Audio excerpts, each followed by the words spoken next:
Short video में बात किया जाएगा एसएससी सीजीएल 23 इसके ऊपर जो कोर्ट केस है उसके बारे में। इसकी ये आज तीसरे दिन की कॉन्टिन्यूसली हेयरिंग हुई है। अब इसकी मैं बात करूँगा कि नेक्स्ट हेयरिंग क्या हुई एंड आज क्या क्या हुआ कोर्ट में। अगर आप काफ़ी टाइम से इस चैनल से जुड़े हुए हैं तो मैंने सबसे पहले जो वीडियो इस बारे में बनाई थी कि फाइनल रिजल्ट के बाद चीज़ें काफ़ी डिफ़िकल्ट होती हैं कि आप कोर्ट को इस चीज़ में कन्विंस कर पाएँ कि जो भी सिलेक्टेड कैंडिडेट्स हैं 7,800 के अराउंड उनको आप हटाइए एंड नई लिस्ट रिलीज़ करिए। ऑब्वियसली सब नहीं हटेंगे, डेफिनेटली कुछ कॉमन भी रहेंगे, बट ये काफ़ी डिफ़िकल्ट होता है कि आप कोर्ट को इस चीज़ में कन्विंस कर पाएँ। कई केसेस में ये चीज़ होती भी है एंड मोस्टली केसेस में ऐसा हो पाना बहुत मुश्किल होता है अनटिल अनलेस आपके पास बहुत ही स्ट्रॉन्ग प्रूफ ना हो। अब क्वेश्चन जो रॉन्ग है उसमें एनसीईआरटी के अगर किसी के पास अगर प्रूफ्स हों तो डेफिनेटली वो ज़्यादा इंपॉर्टेंट होते हैं, बट स्टिल ये कन्विंस कर पाना कि भाई जो सिलेक्टेड हैं उनको आप हटा दीजिए, ये बहुत डिफ़िकल्ट होता है। एंड ये चीज़ जो है मैंने जो पहली वीडियो थी उसमें भी चीज़ बोली थी, बट यहाँ पे आप देख सकते हैं कि इसकी हियरिंग हुई थी Shubham Pal versus others versus staff selection commission and इसकी आज हियरिंग हुई जिसमें डिमांड की गई कि भाई स्टे लगा दिया जाए। ऑब्वियसली जज साहब ने स्टे लगाने से मना कर दिया।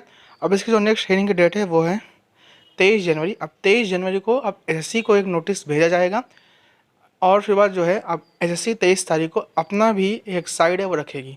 कभी भी वन साइड होके कोर्ट स्टे कभी भी नहीं लगाता है। अगर मैं सीजन 19 की बात करूँ तो सीजन 19 में अगर आप क्लोजली फॉलो करते हैं तो सीजन 19 में मेनली ये चीज़ हुई थी कि फर्स्ट उसमें रिजल्ट नहीं आया था। फाइनल रिजल्ट आने के बाद चीज़ें कहीं ज़्यादा डिफ़िकल्ट हो जाती हैं अगर आप उसे इनिशियल प्रोसेस पे स्टे लगवा दें। एंड सीजन 19 में जज साहब ने खुद एसएससी से पूछा था कि क्या हम स्टे लगा सकते हैं या नहीं। एसएससी ने कहा था कि या नहीं, आपका जो मन हो आप स्टे लगवा सकते हैं, क्योंकि एसएससी की तरफ से कोई जूनियर वकील था एंड एसएससी को कोई इतना इंटरेस्ट भी नहीं था कोर्ट केस को लेके, क्योंकि उस टाइम तक एसएससी का कोई प्रॉपर चेयरमैन नहीं था। उसके बाद जो है एसएससी के प्रॉपर चेयरमैन है एस किशोर सर। देन फिर धीमे धीमे फिर इस चीज़ में आगे प्रोसेस शुरू हुआ। उसके बाद एसएससी ने अपना स्टैंड लिया और ये सब कुछ है। तो इतना आसान होता नहीं है कि बिना किसी के साइड से स्टे लग जाए। एंड मेन बात ये होती कि अगर ये केस आपका ऐसे ही फाइनल आंसर की रिलीज करता फाइनल रिजल्ट के पहले, देन ये केस होता तो डेफिनेटली इसमें जो चीज़ें होती वो दूसरी होती।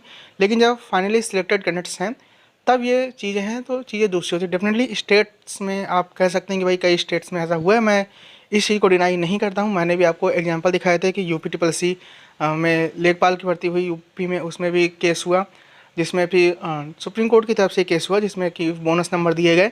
लेकिन ये तब का केस था जब डीवी हो रहा था, फाइनल नहीं आया था। फाइनल में यूपी में एक और वैकेंसी हुई थी 69,000 टीचर्स की वैकेंसी। लगभग 1 से लेकर 2 साल हो चुके हैं। कोर्ट कॉन्टिन्यूसली बोल रहा है कि भाई इनको नंबर दिए गए हैं, देन हम इनको मेरिट लिस्ट में शामिल किया जाए, बट ये जो कमीशन है वो चीज़ कर नहीं रहा है। तो ये काफ़ी डिफ़िकल्ट होता है कि आप फर्स्ट चीज़ तो आप कन्विंस ही कर पाएँ जज साहब को कि भाई फिर से नया रिजल्ट डिक्लेयर किया जाए।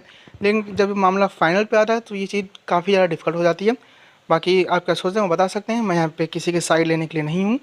जो फैक्ट है या जितना मैंने देखा है कई सारे केसेस उसके बेस पे मैं बोलूँ। Have nice day.